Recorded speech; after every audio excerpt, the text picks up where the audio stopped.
ꯑꯩꯅ ꯁꯤꯗ ꯂꯥꯛꯆꯕ ꯁꯤꯗ ꯑꯩꯈꯣꯏꯒꯤ ꯀꯥꯎꯟꯁꯤꯜ ꯑꯣꯐ ꯃꯤꯅꯤꯁꯇꯔꯁ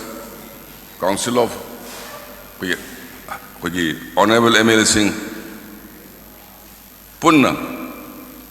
ꯁꯔꯀꯥꯔ ꯁꯦꯝꯕꯁꯤ ꯊꯥ ꯑꯅꯤꯒ ꯅꯨꯃꯤꯠ 6ꯅꯤ ꯈꯛꯇ ꯉꯥꯏꯔꯤ 2 months 6 days ꯑꯩꯈꯣꯏꯒꯤ ꯇꯤꯝꯁꯤꯅ ꯍꯣꯠꯅꯗꯅ ꯀꯟꯅ ꯃꯅꯤꯄꯨꯔꯗ ꯊꯣꯛꯍꯩꯗꯕ ꯑꯗꯨꯒꯨꯝꯕ ꯀꯟꯐ꯭ꯂꯤꯛ ꯑꯃ ꯊꯣꯛꯈꯤꯕꯗꯨꯒꯤ ꯄꯤꯁ ꯏꯅꯤꯁꯤꯌꯦꯇꯤꯚ ꯂꯧꯕꯤꯗꯅ ꯇꯣꯉꯥꯟ ꯇꯣꯉꯥꯟꯕ ꯑꯣꯔꯒꯅꯥꯏꯖꯦꯁꯟꯁꯤꯡꯅ ꯃꯔꯨꯑꯣꯏꯅ ꯁꯦꯅꯥꯄꯇꯤꯗ ꯂꯩꯕꯤꯔꯤꯕꯁꯤꯡ ꯃꯥꯎꯗ ꯂꯩꯕꯤꯔꯤꯕꯁꯤꯡ ꯑꯃꯗꯤ ꯑꯩꯈꯣꯏꯒꯤ ꯀꯥꯡꯄꯣꯛꯄꯤ ꯗꯤꯁꯇ꯭ꯔꯤꯛꯇ ꯂꯩꯕꯤꯔꯤꯕꯁꯤꯡ ꯄꯨꯝꯅꯃꯛ ꯇꯞꯅ ꯋꯥꯔꯤ ꯁꯥꯔꯦꯔꯀꯥꯟꯗ ꯉꯁꯤ ꯀꯔꯤꯒꯨꯝꯕ ꯃꯈꯜ ꯑꯃꯇꯒꯤ ꯑꯩꯈꯣꯏꯒꯤ ꯌꯦꯠꯅꯕ ꯂꯩꯇꯅ ꯑꯩꯅ ꯁꯤꯗ ꯂꯥꯛꯄ ꯉꯝꯖꯔꯤꯁꯤ I really thanks to all the CSOs of Naga society, and especially I thanks to Naga People Organization for their gratitude to bring back normalcy in the state of Manipur.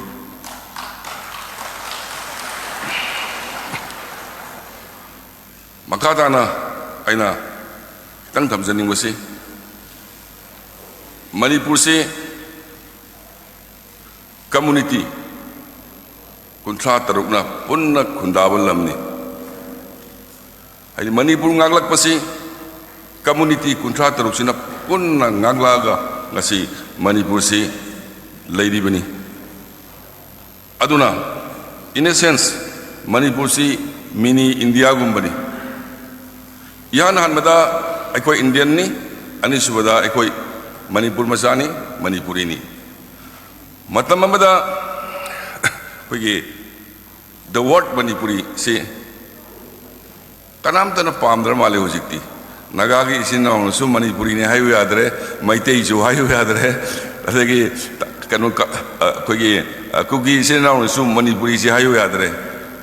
but at least we all are belong from Manipur. We are Indian first, then we are Manipuri second. Sige ideas like the Bataragadi, I koi Karamna, quick state, Sakor Katagisi. Simple an example. Singapore si Southeast Asia. Quite the part capita income wangwa country money. Manipuri Beligi Lamse, Sidagis with car picks up. Ado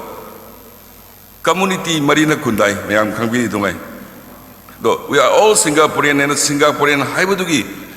Manungdura Sap Manava being a Kanda, Nasidi Southeast Asia, Adumba, Quaidagi per capita income, Wangwangam Badumba, country Masamaway. So why should not? I call the Manipur community contractor Sigi, I call human resource Watpra, Kari the Wali, I call Punjalaga Amato, Ibagi Wakal Kalaganda, Manipusi. Koi wangna pukasi haibasi mai thamjage loinana adungai Bharat ki Pradhan Mantri oramba koi Atal Bihari Vajpayee na North India Saukhatana India Saukhat pa yaroi haidna donor ministry linkatana North East Council linkatana Shillong da head office oidana North East India gi Manipur ki Assam ki Nagaland ki tongan ba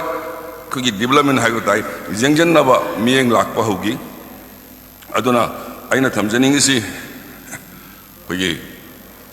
Senapati Sakhatana Manipur Sakhat pa yaroi Mau Sakhatana Manipur Sakhat pa yaroi Impal kata Sakhal laga Manipur Sakhal hai pa yaroi aduna aikoi equal development ama taw mathau tai development later part capita income wangwa akoi kari khanagani haiba wakhati thamjaraganda ngasi Naga People Organization na memorandum am bijari establish a medical college kogi union government gisu is in every district kogi medical college thamo haibasi guideline oine yaudran lerabani masi mathang hek lakpa state ki cabinet meeting da puthoga koi ek khanaba hojrage ꯑꯅꯤꯁꯨꯕꯗ ꯑꯩꯈꯣꯏꯒꯤ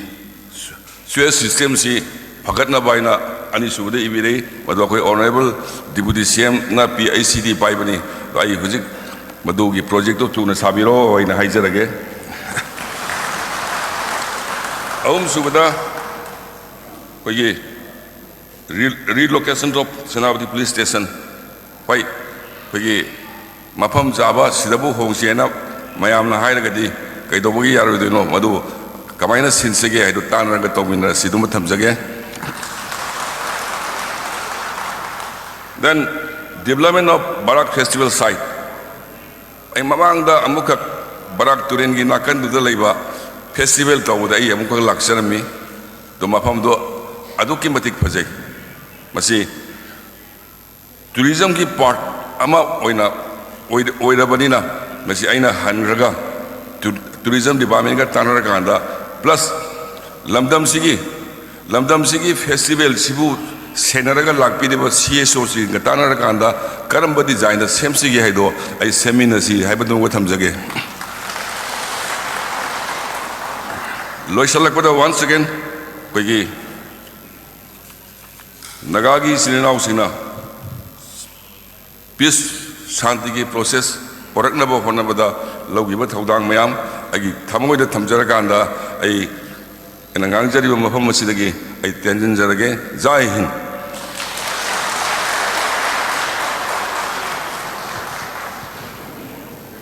ꯂꯦꯡꯁꯤꯟꯕꯤꯔꯕ ꯈ꯭ꯋꯥꯏꯗꯥꯔꯥꯗꯒꯤ